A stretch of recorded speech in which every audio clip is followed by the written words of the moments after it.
Welcome to Pyrotechnics, the podcast brought to you by your number one publication, Fireworks Rock and Metal Magazine. Please check out fireworksmagazine.com or firescapeofficial.com for information on our latest issue. Now it's time for the good stuff, so please welcome your host, Pete Arnett. Right, and welcome everybody to Pyrotechnics, the podcast brought to you by Fireworks Rock and Metal Magazine. Issue 103 is out on June the 15th. You can go to WH Smith and buy it, or you can go to www.fireworksmagazine.com or our sister site, firescapeofficial.com, pre-order it and have it delivered to your door on delivery date. I'm very glad today. It's another special guest podcast, and my guest today has had a career spanning at least 30 years. He's known as a singer-songwriter and frontman of the 90s classic rock band, Kiss of the Gypsy. Also the singer-songwriter for the melodic band Dirty White Boys and Kingdom of Dead Men. His latest solo album is out on the 21st of July, Radio Heartbeat, and that is his fourth solo release. He is without doubt Fleetwood's finest. The man who put their hell in Hell Yeah, It's Rock and Roll, Baby. I give you the one and only Tony Mitchell. Welcome, Tony. Thank you. Great intro. Thank you. Right. First of all, Tony, I want to clear something up because officially this Radio Heartbeat is your fourth solo release. Yeah. But if people look at your bio, they're going to see some other albums as well, aren't they? I'm thinking Far From Home, Playing Dirty, and Acoustic Sessions Volume 1. So how come they're not being included as part of the official releases? It's because, right, when I started, when I left the Gypsies, I did a lot of gigs with local bands. We did a lot of writing for people. I formed my own company in 2004 called Ex-Gypsy Music and Video Productions, which was basically writing for TV and media and other bands and artists, and I did session work too. On the side, I wrote my own albums and just recorded them, just basically for my own interest. And there was, in 2009, I started work on the Kingdom of Dead Men, which was a story to begin with. It was called Black Rhapsody, and it was in two parts, which I recorded Black Rhapsody, the album, and the follow-up, which was My Soul to Take. Pretty dark stuff.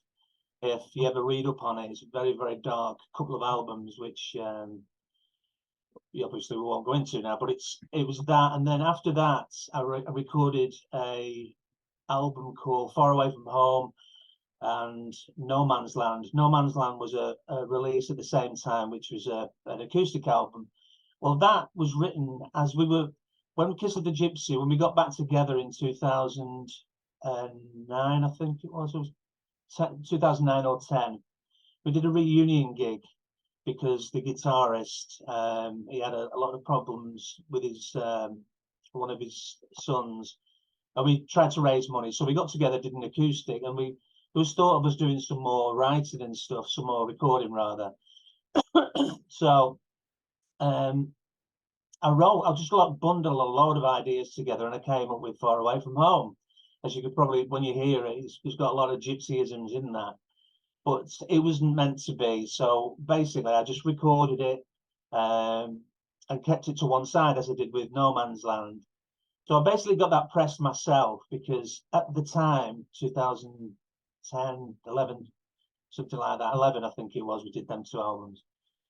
Not a lot of companies, record companies, were taking anything on board. It was basically, you had to pay them to get things released.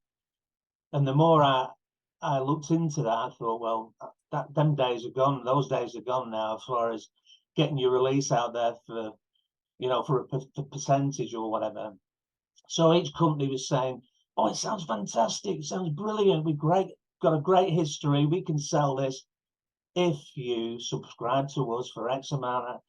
And I thought, well, I'm just not working this. So I basically had a load of albums. The acoustic album was the same, even though that was just a bit of fun. But I did a lot of acoustic touring at the time, so the acoustic sessions was part of that. So basically, Peter, they were released just basically to die-hard Gypsy fans. No official release as such, so that was the reason why we didn't do it officially. So we're left with a load of albums on the shelf doing nothing, so we released them that way rather than the official way. See, so there we go. It was only when, Khalil from Escape Music, he heard a bunch of stuff that I sent, because I just basically started writing. I went full circle, went back to the melodic rock side of it, or the AOR side of it. When I started writing that, I said, let's just throw them out there, see if they're still doing the same subscribe thing. And Khalil hooked on it straight away, and that's how I got back into the loop of releasing stuff officially. Wow. So, yeah. So that clears that up then. So officially it is 4 solo releases, but if you want to hear much more stuff, go on to Tony's Facebook page and stuff like that. He's it does just a whole ream of stuff. I mean, and it's excellent.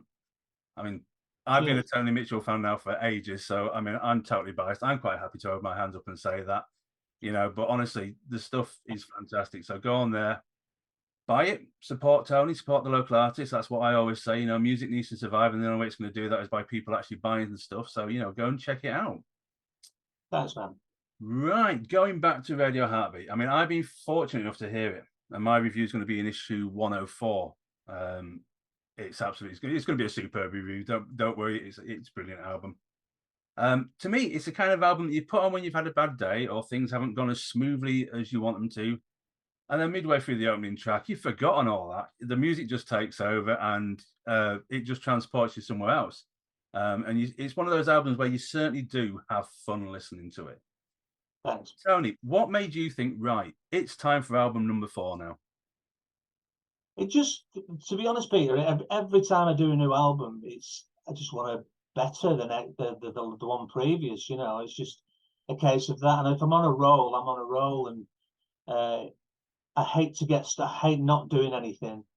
Anyone who knows me, I can't sit still anyway. And I'm probably I've been accused of changing musical directions a lot of the time, but I just like to explore different ways of doing stuff. But one thing's for sure, since Beggars Go, since the Dirty White Boys Down and Dirty was recorded, I just saw this path, and I kept on writing that sort of stuff that made me feel something, and when it went to Beggars Gold and up to this point, all I wanted to do is bring the next best album out I could possibly do. So I was really happy when we finished recording it and mixing it and stuff. I sat back, and I give it a while before I actually listened to it, and I thought, yeah, do you know what? I'm so proud of this album now, because, like you say, it is an uplifting. It's quite an emotional roller coaster ride. I mean, I know it's a cliche, but it does take you to ultimate highs, and there are some serious bits.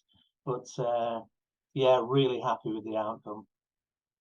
I was going to say, because it's nearly obviously in the grasp of the musical world. I mean, would you say this is your best work? Would you, whereabouts do you think that this sits in all the sort of the stuff that you've done?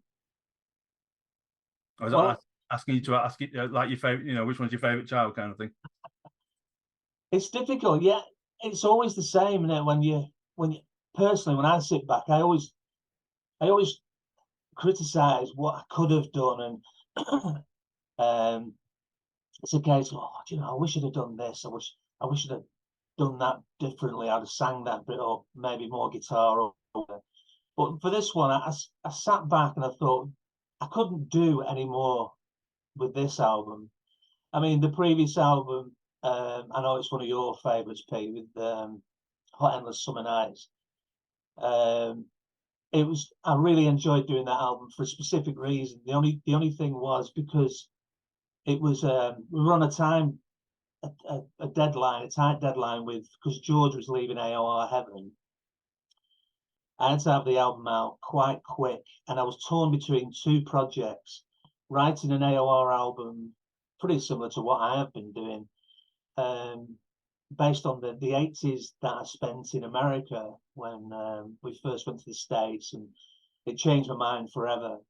And I was also in the middle of doing like a retro wave, like a synth wave album, which I was trying to marry the AOR to the synth wave. So it was a sort of torn between two worlds, that album, which I suppose some people got, some people didn't get. So it was quite a rushed process, even though I played a lot more keyboards on that than I normally do.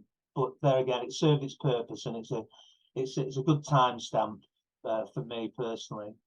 But this one was much more straightforward because I had a vision of, there was a couple of songs like the Blue Lightning, which is about, it's based on the life of Frankie Miller. I don't know if you're familiar with Frankie Miller, yeah? I think that's one of the questions I was going to ask you about later on. Oh, sorry. Well, we'll leave that. We'll leave that till later. And but yeah, it's each song had a meaning. There's some good feel good tunes as well, obviously. But when I sat back, I thought, yeah, I couldn't do any more, and I was really happy. Brilliant.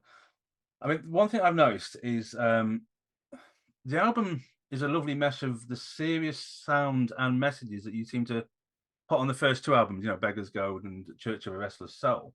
Yeah. And then with the sheer showmanship and the good time feel that Hot Endless Summer Nights had as well. Do you think that's the same with this album? And is that something that you purposely thought I'm going to do? Or was it just the way that you sort of progressed and the way that you've progressed as an artist? No, it's just something that comes naturally. I think any songwriter will tell you that. Whichever process they use, whichever format they use, whether it be on a piano or a guitar or whatever, if more often than not, I've got a guitar and I've got a melody, whether it be blah, blah, blah, blah, and then work something around that, or I've got a specific idea in mind. More often than not, I've got an idea in mind, especially a theme or a song title or something I want to write about. And luckily enough, the music fit the sort of narrative, if you will, with these tracks.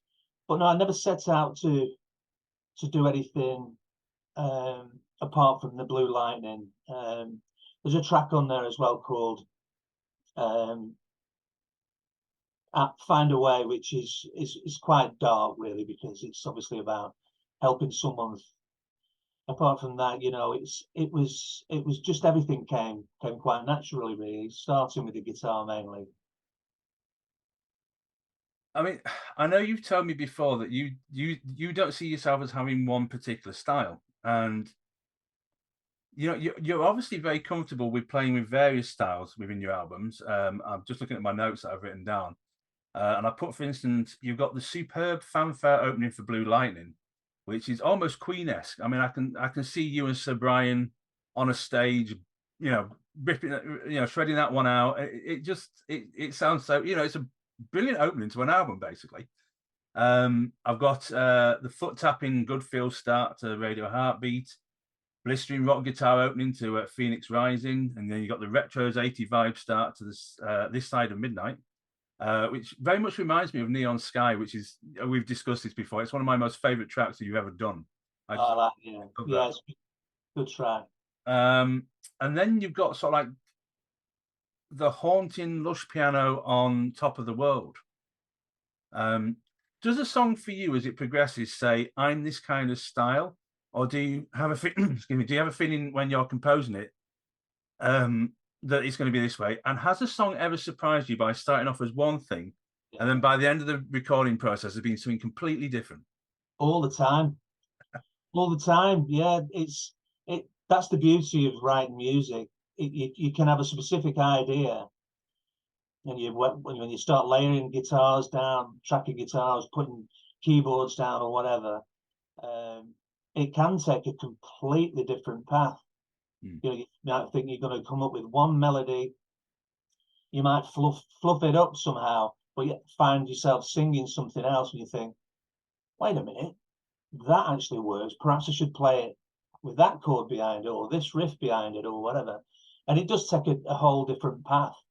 So a lot of the songs that I start out writing, to be honest, Peter, they end up a completely different. They go on a different road completely. Wow. I mean, What would you say is your favorite style? I mean, like I say, you're so comfortable playing multiple ones.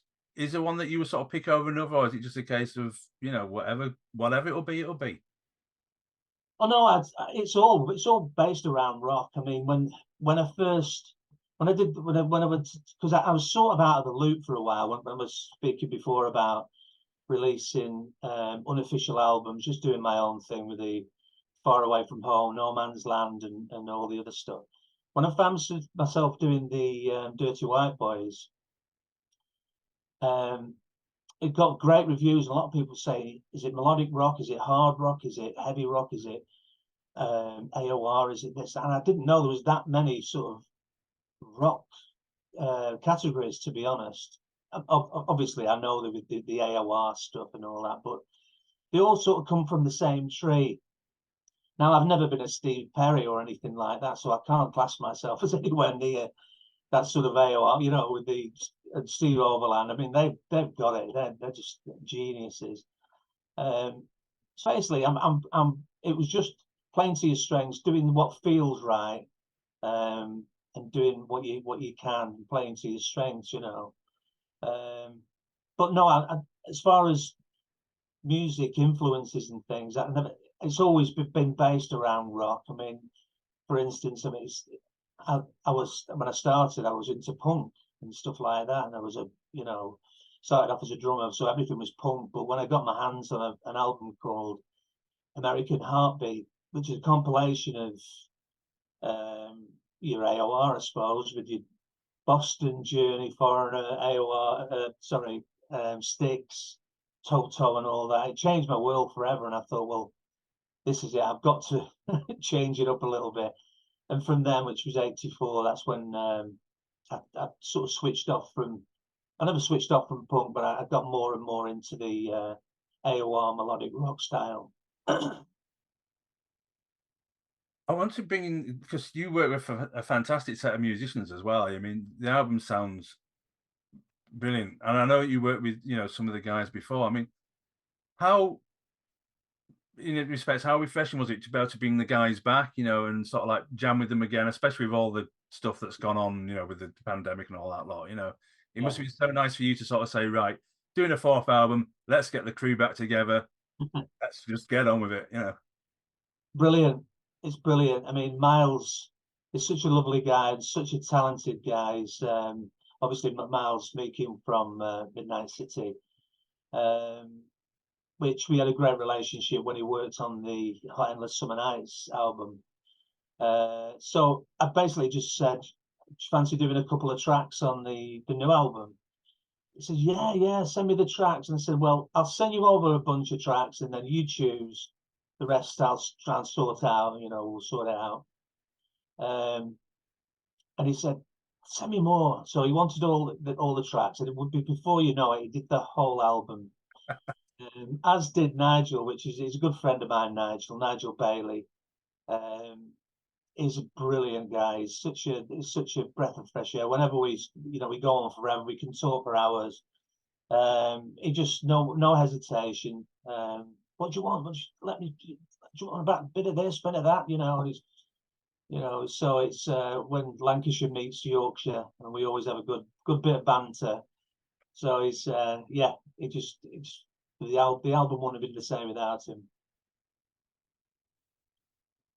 Right. I want to pick up on a couple of songs, and we've already mentioned one because there's some interesting stories behind some of these. Like you said, the opening track, Blue Lightning, it's written about the story of the legendary 70s, 80s Scottish singer-songwriter Frankie Miller. Yeah. Now, yeah. For those people who don't know Frankie's story, I'll let you sort of tell in a second, but why did you want to commit this story to song? I just thought it was fascinating because I only knew Frankie Miller because I love the 70s music anyway. And all I knew Frankie Miller was with the Darling, Feeling Kind of Lonesome, the 70s track, which is great, and I thought it was part of that era. And I ended up recording a song because I did some stuff for Steelers Wheel, which is like the revamped Steelers Wheel, because a friend of mine who was in the original Steelers Wheel. Sort of he owns the name and stuff, so he sent me a demo over to sing this track called "Be Good to Yourself." So I heard, and I thought I could swear it was Paul Rodgers, and I thought, this guy's voice, that can't be the same guy, darling. So I sang it and I recorded it for them, and I looked up some of the stuff he'd done, and I was absolutely blown away because it's just raw rock and roll, you know, and very much in the Rod Stewart, the old free Paul Rodgers style. And I couldn't find much footage from it. I got all the albums up. I was listening to the albums and I was watching some of the live videos and stuff. And I saw this documentary called A Stubborn Kind of Fella. And it told the story of how he rose and brought up in Scotland. He's very much Scottish. He had a bit of an acting role in some 80s or late 70s thing. Then one day in America, he was hit by an embolism, I think it was, or a brain hemorrhage or something, which rendered him speechless. And he just couldn't talk. And he still to this day struggles, so I believe. And I still watch tragic story, and because people really, I don't think they know enough about Frankie Miller. I thought it's just a good basis to actually make people aware of how good he was. Well, he was, and still probably, you know, still his music lives on, sort of thing. He's very much alive, by the way, but as I say, he struggles from day-to-day life, so I believe. So that's the story behind Blue Lightning. Right. I mean, have you met Frankie? Does he know this song? Do you know? I sent the lyrics and the track to a representative, and he said the lyrics were wonderful. He wishes me all the best with the track, which is brilliant. So that's all I need to hear. That's absolutely brilliant. Yeah. Right, listeners, I think what we'll do is we'll give Tony a little bit of a rest for a minute or two. We're going to play one of the tracks now from Radio Heartbeat, and in fact, it is the title track itself. So sit back and enjoy and listen.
And there we have it, Tony Mitchell's Radio Heartbeat, an absolutely fantastic track. And like I said, there's no way you can't get your feet tapping to that. Right, Tony, let's continue. So we mentioned obviously Blue Lightning and the fantastic story behind that. But you write and sing, quite frankly, some beautiful songs about world issues. The two that spring to mind straight away are Calling Mother Nature from the Hot Endless Summer Nights album, and also one that's on this new album as well, Phoenix Rising, which I believe is to do with the Russian invasion of Ukraine. Yeah. Now, I know you've also said that you don't like to bring politics into the songs, but with the two tracks that I've mentioned, you're just really good at it. I mean, I suppose you got to go with your heart sometimes when you're writing these kind of stories, and even like you say, you don't songs by and even if you don't like to bring politics into it, sometimes you just got to, haven't you? Well, definitely, especially with the Ukraine, because that was one of the first tracks that I wrote for this album. I just wrote everything that was coming into my head. The total shock and horror that something like that could happen this day and age. I couldn't believe it, and it just made me really angry. And and obviously my heart went out to all the people that was suffering there in Ukraine and what was happening. But I just thought it's just too strong not to do something. As you say, Peter, I can't stand people writing all the time about politics because you want to escape. You want to escape all this, but this was a topic that, well, I had to wear my views in one way or another, and I thought, well, it's a decent song to actually represent that, and it's strong and it's powerful, and it was just something that I had to do. Yeah, it was Phoenix Rising.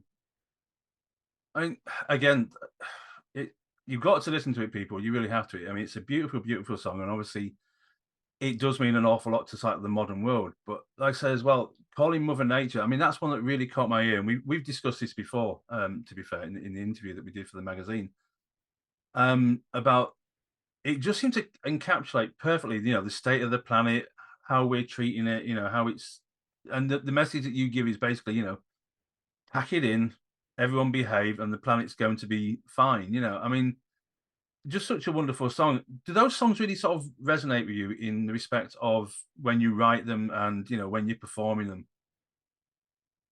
Well, no, I mean that's another one that I just wrote the lyrics first, even though it's got quite a big soundtrack behind it, and I wanted that sort of biblical, sort of ambient, huge sound going behind it. But no, it's more to do with killing. There again, I didn't want to overemphasize because you hear it every day, morning, noon, and night on the news and stuff. I didn't want to overemphasize that. But yeah, the planet, we're obviously doing some wrong, doing everything wrong to harm the planet. But it's the countries that don't want to do anything about it. I mean, we're doing quite a lot. To be honest, our country's doing quite a lot, I think. It's the countries, where we all know who they are and not doing anything about it. So it was all that. It was a conversation between God and, the mother nature and stuff. So it was all that going on. It's quite a powerful track, even though it's not, it's not heavy, if you will. Yeah. One of the things, because if I remember right, Calling Mother Nature and Phoenix Rising, they're the final tracks on both albums, aren't they? They're like the way. Do you do this on purpose? Because the closing out, the way you close your albums, it's really powerful, and it's one of those ways you think, I've had a really satisfying listen. Is this something that you do on purpose to us? I always find myself doing it, and I always think, I mean, I look back at the albums, I think, yeah, big opener.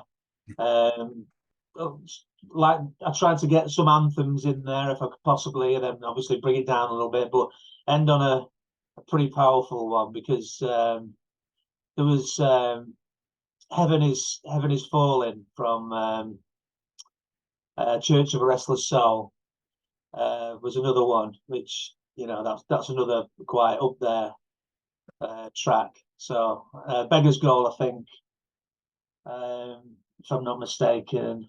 let's not get it on because can't remember the name.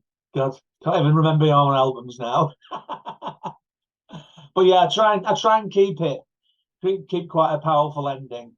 Just something to sort of say, yeah, there we go, have it. So it is one of Tony's teases, then, is it? Could be, could be, could be. Yeah. I mean, like I say, you've got to listen to it, people. I've said it before and I'll say it again. It is a fantastic album. 21st of July. Pride and Joy website, I believe it can be pre-ordered. Is it from the 1st of July? Do I remember you saying that? I think it's the 6th. There's a link. I'll keep putting it up. I'll keep sharing it on the Facebook page. There's a link that you can pre-order from the 6th of July from Pride and Joy. And then the official release is 21st of July. Superb. You seem to have a really good relationship with Pride and Joy.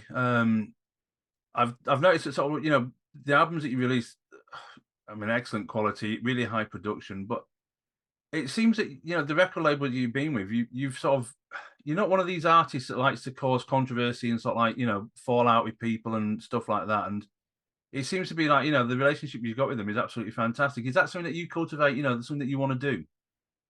I never did. I didn't get on too well with Atlantic when we were with Kiss of the Gypsy, but it's a different story.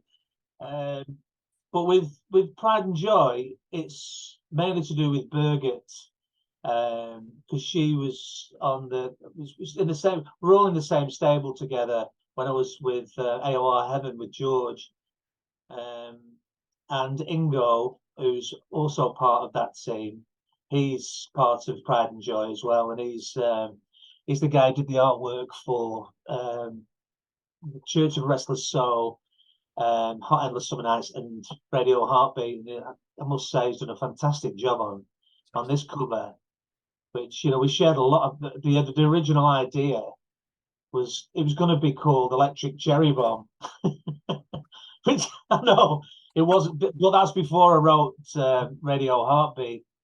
So I was sharing the reason why I was going to call it that. I used to play guitar in 1984. I used to play this old K guitar. I used to call it Cherry Bomb, and I got a job at Fleetwood Glass. And I used to handle panes of glass going through a washer, putting it down, putting your filling the little frame things, then putting the glass down again to make double glazing units.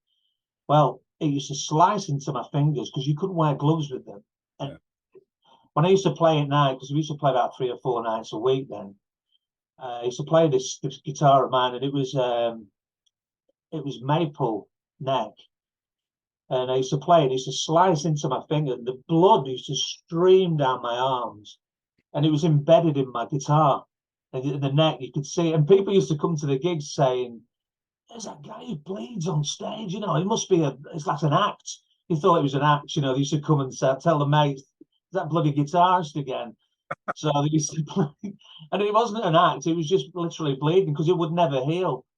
But yeah, it was going to be called that because of that particular story. But when I wrote Radio Heartbeat, it just took care of itself, and because of what it's about and the music that obviously I love, and when I spoke earlier about the American heartbeat, the influences and stuff, I thought, well, there it is. That's the concept, and the spaceship satellite thing that Ingo created, so beaming down this electricity or whatever it was into these radio stations.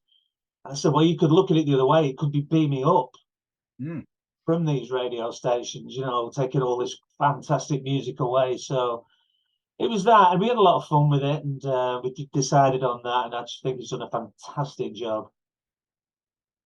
And there's some really subtle references and not so subtle references in the album cover as well, because I love the fact that it says TM4 as well.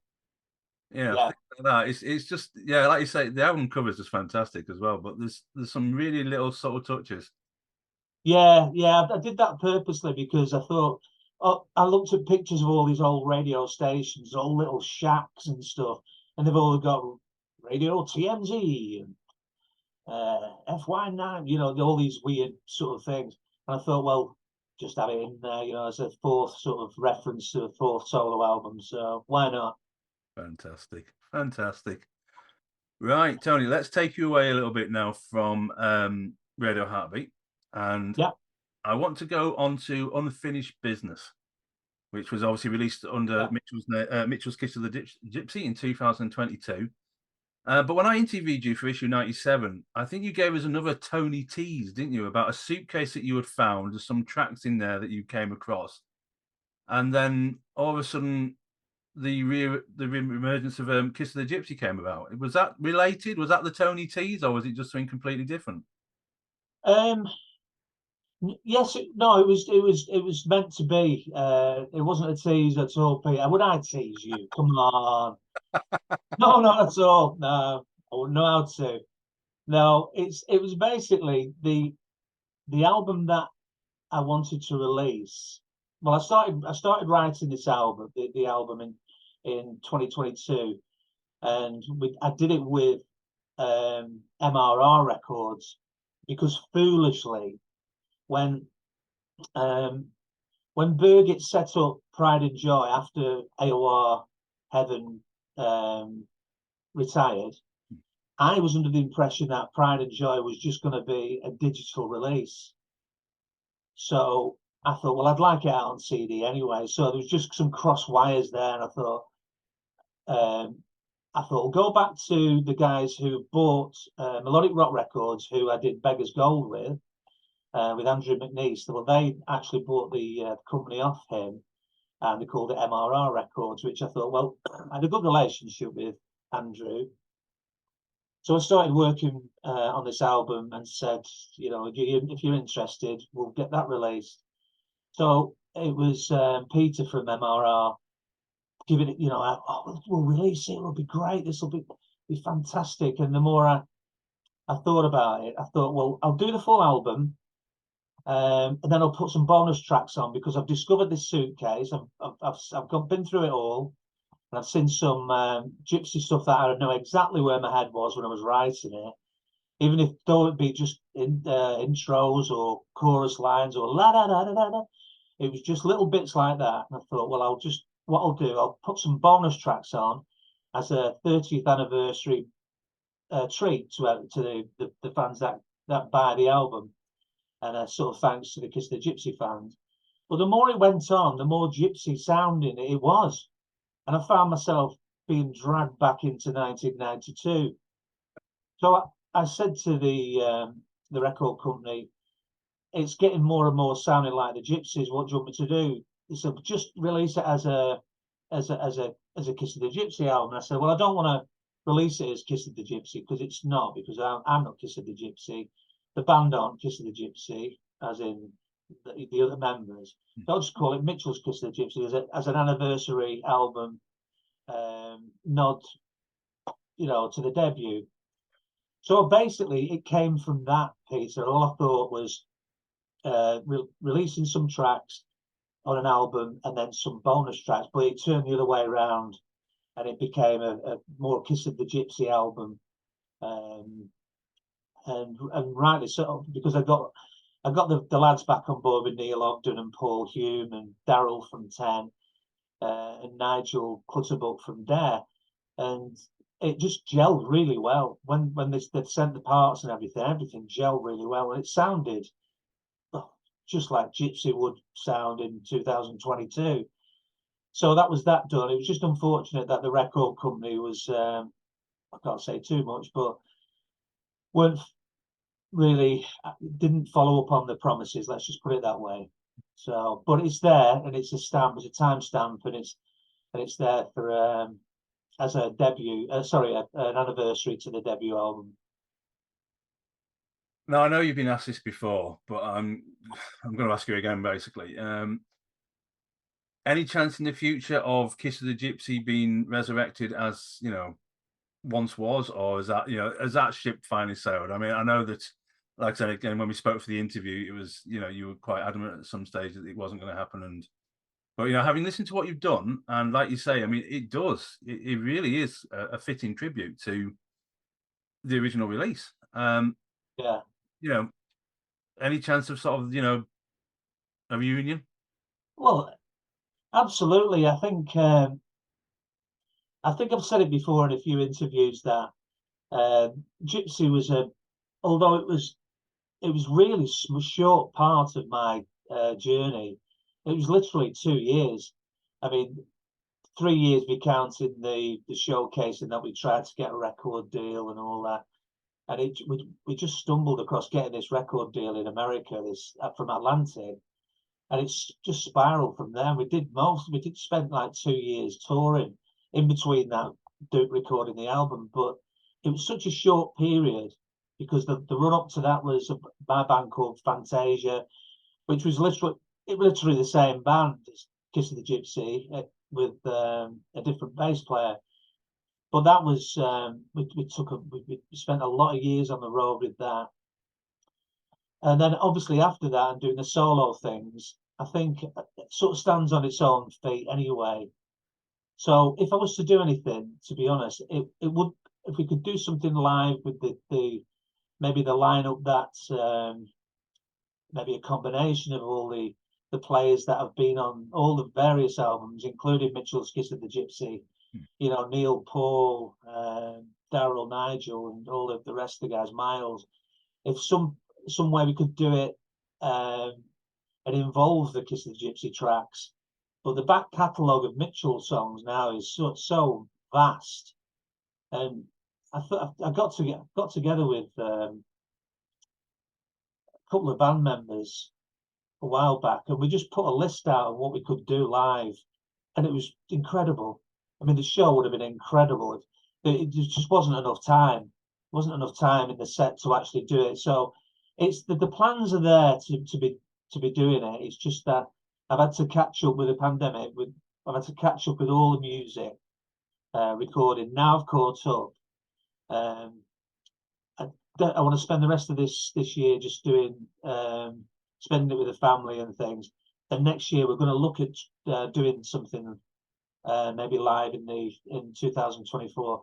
We're looking at festivals maybe if the chance arises, and get some sort of set together, which is not a problem because, as I say, there's only so much you can put in I don't know, 50-minute slot, I suppose. But it's certainly, that would certainly excite me to put certain Mitchell songs and the Mitchell's Kiss the Gypsy and the Dirty White Boys all in one package. It'd make for good listening, I'm sure. That would be fantastic. You've been reading my notes again, haven't you? Because you've just answered about 4 questions. Can I say? Oh yeah. Yeah. Thanks, mate. Yeah, cheers. Were you surprised by how gypsyish it really did sound? I mean, you've obviously alluded to when you phoned up the company and sort of said this solo album isn't a solo album anymore. It's really sounding like, you know, Kiss of the Gypsy. Did that really, did that take you by surprise? I mean, I know you sort of you knew the outros and the intros, like you said, and you found the suitcase, but when it took a life of its own, were you sitting there thinking, my God, what's happening here? No, not at all, Peter, because it's second nature to me anyway. I mean, that's the sort of stuff I would just pick up the guitar, and that's exactly how I used to write the songs. When I was with Kiss of the Gypsy, I used to have an old PD Bandit amp. And I think it was an old, the old Ibanez that I've still got today. And that's all I did. I used to just pick it up. I used to have a little tape recorder, the one that you see in one of the videos, I think, one of the short videos. Just record the riffs and the melodies, go back, write the lyrics. That's how I used to do it. Well, that's what I did with this album. So there's no surprise. I think I think Eye of the Hurricane was the first one I did with Mitchell's Kiss of the Gypsy, and because it had that whoa whoa whoa, that the big chant and all that, obviously big Bon Jovi-esque sounds, even though I'm not a Bon Jovi fan whatsoever. I thought, well, it sounds Blind for Love. It's very much Blind for Love. So each track sort of, you're gonna pick up on some gypsyisms from the original album, but it's real fun doing it, and especially sharing ideas with the guys on the album. But yeah, It's very Kiss of the Gypsy. I mean, again, I said it before. I say you've got to listen to these albums, people. You really do have to. I mean, obviously, when the original one came out, you know, it was it just had some great songs on it. I mean, obviously, a lot of people sort of in America sort of responded to it as well. And then fast forward, obviously, to 2022 when you've released a 30 years anniversary one. And like you say, it's almost like they could have just been released a couple of years apart. I mean, credit to you for doing that, and it does absolutely sound fantastic. Really, really. Oh, thanks. Yeah, I was really pleased with it. Thank you. Right then, people, let's have another track of Tony's off the new album, and this one is Another Beat of My Heart.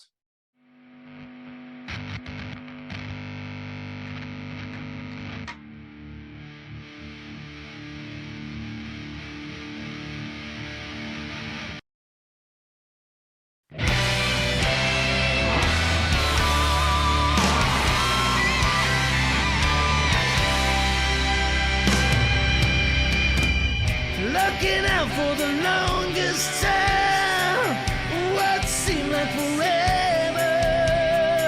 I guess the stars were all aligned, for worse or for better. And from out of the blue you came, I just stood by the feeling. You shot an arrow straight through my heart, and I knew you would steal.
And there we go. That was Another Beat of My Heart from Tony's new album, Radio Heartbeat.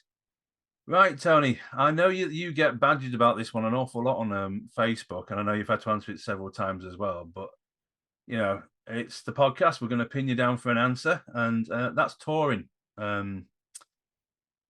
We had Greg Hart on from Cats in Space a couple of episodes ago, and he said how difficult they were finding it to find venues that were suitable. He pointed out quite rightly as well that a lot of rock and roll fans now aren't your 18-year-old typical screaming females and young men, although I'm sure some of the audience probably is. But, he was mentioning that they're looking at theatres to try and get people to be able to sit down so they didn't have to spend too long on their feet and that kind of thing. But, first of all, are you going to go on tour? And secondly, how difficult do you think it's going to be post the pandemic, post the trying to get venues that suit your kind of music as well, to be able to do it? Yeah, I would love to tour. I would love to go out and do it. I mean, mainly, I'd like to initially look at festivals in 2024. Perhaps using the guys from the Mitchell's Kiss of the Gypsy and other people that I've used on the Mitchell albums. If they come available and they were interested. There is an appetite for it because I get messaged literally a couple of times a day, every time. Yeah, I'm sorry. I'm sorry. No, it's fine, mate. I know. It's just with catching up all this stuff since the pandemic. I've just trying to catch up with stuff. Finally caught up, but as I say, it's I'd rather do it as a Mitchell touring or festival slot. And introduce in that set, I would love to do from the original Kiss of the Gypsy, a couple of tracks from that, the Kiss of the Gypsy album, the Mitchell's Kiss of the Gypsy, Dirty White Boys, and stuff from the 4 solo albums. Which when we went through all the back catalogue, we thought, my God, what there's a set there to be. You could actually set it alight. It's.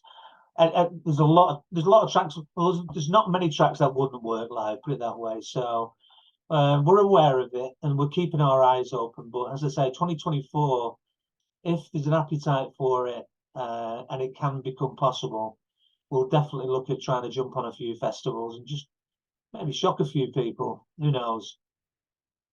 I can imagine your set being quite how can I put it? Spectacular, really, because I mean, if it's anything like the songs, again, I'm thinking of Neon Sky. I mean, that would be. I can just imagine some futuristic sets or something with you in the background. You know what I mean? Yeah, that'd be a difficult one. I mean, with a lot of sequencing going on in that one. But yeah, I mean, the spectacle would be incredible. I think that's the thing with me. I always see things as I'd love to see these massive projections and this, that, and the other. I overthink things, but obviously, I know in festival slots you're not going to get that luxury. So I would have probably gone down the road of more raw, melodic rock and roll anthems. Any anthem we can beat out, so the crowd will, make sure that the crowd are on board with us, and we're sort of singing from the same hymn sheet, and we're all one voice. That's the only thing that I can think of doing, picking a set solely for that, so we're all as one. So I suppose in some respects we're quite different as well, because I know you've done some acoustic shows as well, and having sort of like the guys in the back as well, doing the sort of the full electric set as well. That it must excite you. Oh, absolutely, yeah. I mean, you can't beat having a band behind you. I mean, it's been a while since. I mean, Dirty White Boys was the last time I played with the band. The other stuff was just solo acoustic, which I did with on the Danny Vaughan tour and the John Corabi. But you can't beat it. It's brilliant to have, especially a drummer like Neil Ogden. When he's got that massive sound behind him, and you can just turn to the guys, and they've got the harmonies and stuff. And this awesome player. But yeah, it just brings it all to life, and it gives it a whole different lease of life. And one with everyone will say it's a cliche, but there's one thing recording the thing on a track, but when you reproduce it live, it's got that magic, that spark, and you can just interact with each other and the crowd. It's just got a different life. One question I've always wanted to ask an artist is, I've heard them sort of people say before, it's really hard to recreate what you hear through your speakers on stage. I mean, is that true? How difficult would it be to do some of your songs? I mean, we've also mentioned Neon Sky being quite difficult. Yeah. Are there other ones that you think I would like to play these, but Yeah, I think, well, one way or another you can. I mean, there's no big secret that I use massive harmonies, stacked harmonies and stuff, which is pretty difficult. Will be quite difficult on stage unless you're using some form of backing thing or whatever. I don't know if bands use backing tracks for harmonies and stuff. I don't know, but you just do what you do. You know, if I've layered up that one harmony 8 times and that harmony 8 times, just each member take that one harmony, just do your best on which, and it just becomes, as I say, it takes a different life. As long as you've got the three-piece, I think you're okay. You know, the lead vocal and the three-piece harmony, I think you can recreate it. Same with guitar layering and stuff. There's certain things that are just luxuries on the recordings, and you just do what you do to do it live. And I think there's a beauty about that anyway. I think that you've never got to recreate a recording. I don't think anybody wants that unless it is absolute shit, you know. But you try and recreate it, do it your own way, put your own stamp, and just give it that. You know, it's got a beauty about it. right then, Tony, I want to drag it back a bit into respects of, we do a bit on the podcast called Funs and Fails, musical mishaps, basically. And I want to test your rock and roll knowledge a wee bit, and obviously ask you about a few of the things that we've been discussing in other podcasts. Last week, or last podcast, I asked a question to the audience, which was, who featured as a cover story on the first issue of Rolling Stone? Do you know by any chance, Tony? First issue of Rolling Stone. Jim Morrison? Nope. No, I don't know. John Lennon. Ah, Yeah. wowzers. Right. So my question to my guest today, because I like to put you on the spot a wee bit, was, who allegedly gave Led Zeppelin their name?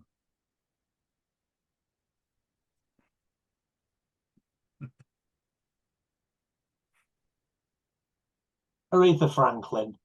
I don't know. Oh. I'll give you a clue. Go on. It was a drummer. So not Aretha Franklin. Is it anything? Not Aretha Franklin. She can play drums. It's not. Well, they won't be John Bonham, will it? Because he's part of the band. No. Cozy, no. PJ Proby. I don't know. Keith Moon. Really? Yeah. Wowzers. You never know these things sometimes, do you? It's pretty impressive what, who gave what their name, I always find. Yeah. Right then. So I'm going to ask the audience a question as well. If you do know it, or if you think you know it, leave the comments, leave your guess in the comments below. I'd be interested to see if anyone does get it. But the question this week is, which legendary guitarist worked as a sewing machine mechanic in a bra factory? So rock and roll. Yeah. You will be surprised when you find out who it is, but we'll give the answer on the next podcast. Right. So one of the other things that we've been discussing is Dave. Well, one of them was Dave Grohl. He fell off the stage apparently at a concert, and then sort of, as he's being attended to by medics, he snatches up his microphone and basically goes, I've probably broken my leg. I'm off to hospital, going to get it fixed, and we're going to come back and play for you, which he did, to give him his due. And also, we've been discussing the microphone mishaps of certain stars, one of them being Sir Paul McCartney, who sat down to play in front of 1.5 billion people for the Live Aid, and some rotten technician had turned his microphone off. From the previous band, I hasten to point out, I don't think it was done on purpose, but, so he sang for the first minute and a half with no sound. Went back into the recording studio, and with the magic of technology, we know every time we hear the concert now, it sounds perfect, like nothing had ever happened. But as a musician, as an artist yourself, you must have had these sort of mishaps as well. Or you've probably seen, I don't know if you've seen other people do them as well or have them as well, you know. What's been the funniest thing that's happened to you when you've either been recording a song or, you know, playing live? Or what's the funniest thing that you've seen at a concert? Oh God! I mean, I have that many. I have that many of mishaps on stage. Oh, it's just endless. I mean, I've done all the falling over monitors and the pump action smoke machine fluid just coming on stage and slipping and making it like an ice ring and slipping everywhere. And obviously the first radio mics was always very much it's okay, not working, it's a bastard, all that sort of shit, you know, that we used to do. But some of the biggest ones was when we started. Before Kiss of the Gypsy, we was in a band called Fantasia, and we used to play all over, I mean, all over the UK. And we mainly did covers, which it went from Queen to, oh, you name it. It was big sounding stuff, big harmonies and stuff. We did a Bon Jovi medley and all the other stuff. But we played mainly the Star Hotel, which is a massive venue. It used to be one of the biggest venues in the Northwest, well, especially around Blackpool. And bands used to play there. Well, we used to play covers one night, originals the next night, and then on another night we used to do mixture of both. Well, I've gone through from snapping guitars in my hand, which had an Ovation that was lent. It was sort of lent to me. And those of you know Ovation guitar, they've got the round back, and it's sort of like a very wispy cover on the actual guitar body. And I was playing a guitar, playing Bon Jovi, Wanted Dead or Alive, and the guitar just snapped in half. That was one thing. It wasn't even my guitar. It wasn't that funny at the time. There was a time where with the pyrotechnics, apart from setting people on fire with stuff, because there was no health and safety. Back in the 80s, a lot of people had hairspray on. So they were leaning over the sort of bar watching us. It was quite a raised stage, but they're sort of leaning on the bar, especially girls with hairspray. And the pyrotechnics had set these big gerbs off, and there was people's hair on fire, clothing on fire, and everything. We'd be out of business now if it happened now. But there was one particular time when we had two lighting guys, one of which did the pyrotechnics, and we used to have these gerbs set off. There was Daz, our guitarist. He used to have a big, massive box right in front of my microphone. I used to have this standalone mic stand, and it used to just be there. And he used to tape these gerbs up so they didn't just go puff. They went with this almighty huge bang, and these metal boxes were just taped down. And I kept saying, do we have to do this? I mean, it's right in front of my face. He said, no, it just makes that bang that you want to hear at a rock concert. And we did it every time. Well, we did the Queen medley, and it started off with Mama Just Killed a Man. And it went in for its Killer Queen. Then we did Fat Bottom Girls and all the other stuff. And then it ended off with Any Way the Wind Blows. Then I'd turn around, obviously avoiding this, and then it all went off. That's how it should have gone. Well, because it was about a 10-minute medley. It was the guy, they knew what they were doing, but God knows, I must have pissed them off somehow. It got to the end stage, and it was anyway and he pressed it, and it went anyway, and it hit me in the face. And I'm not kidding you, Peter. I cut all my chin. And you know one of these cartoons with Daffy Duck and exploding cigars, when you get that black face, all that, it's like a big black shadow on my face there. And it literally, everyone was pissing themselves laughing from the front to the back. And I was like, trying to keep it cool. We meant to do that, you know. It was that sort of thing. But that was one of them. The other one being, God, it's a good job there was no mobile phones. But when I was with Kiss of the Gypsy, we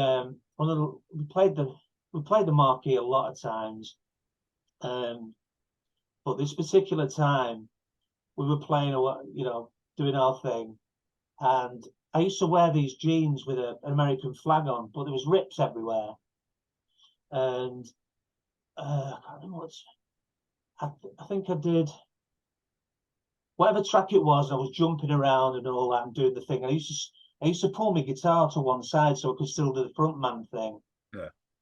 So it came to the bit where I had to put my guitar back on. So I put the mic down and I brought it forward, and I felt this sort of. I thought, what's that? And my dick was out. My dick was popping out of one of the American flags at the hole, but it was so much so I couldn't get it back in without being, you know, very noticeable. And I turned round to Marty. We used to call him Mal, and the only thing I could think of saying was, "Mal." He said, "What?"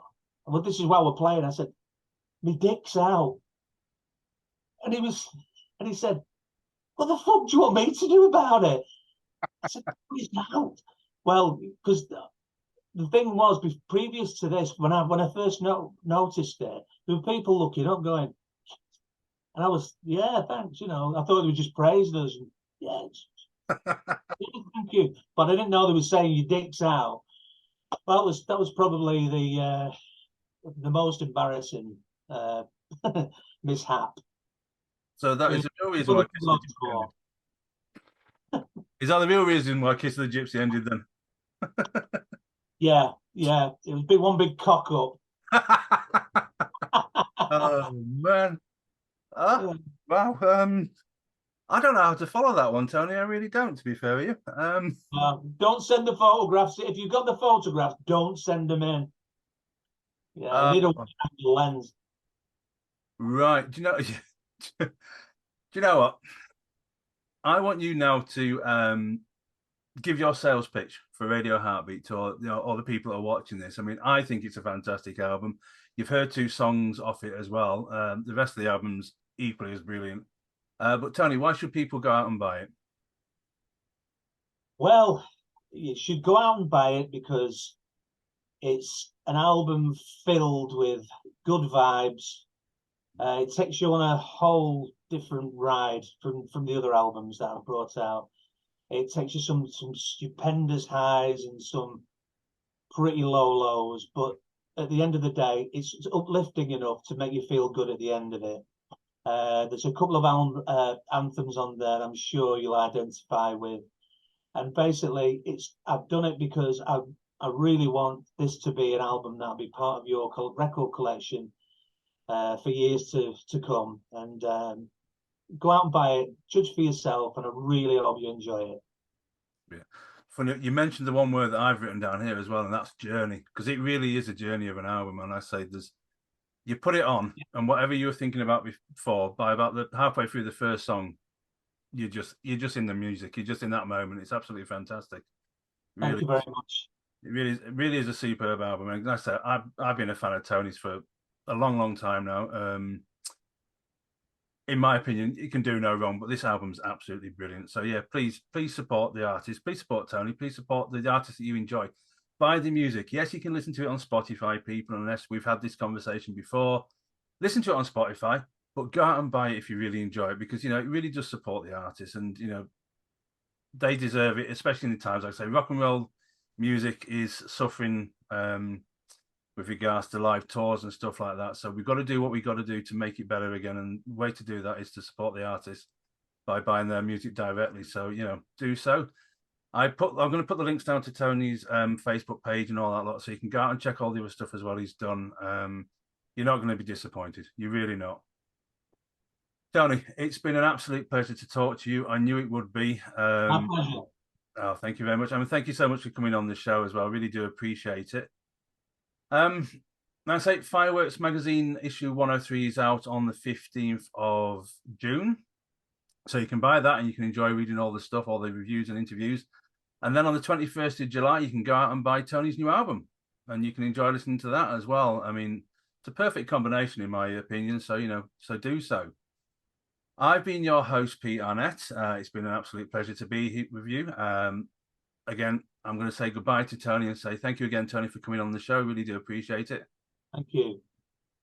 People, keep listening to the music you're listening to. Keep enjoying it. That's what it's there for. But above all, and until next time, take care, everyone, and see you later.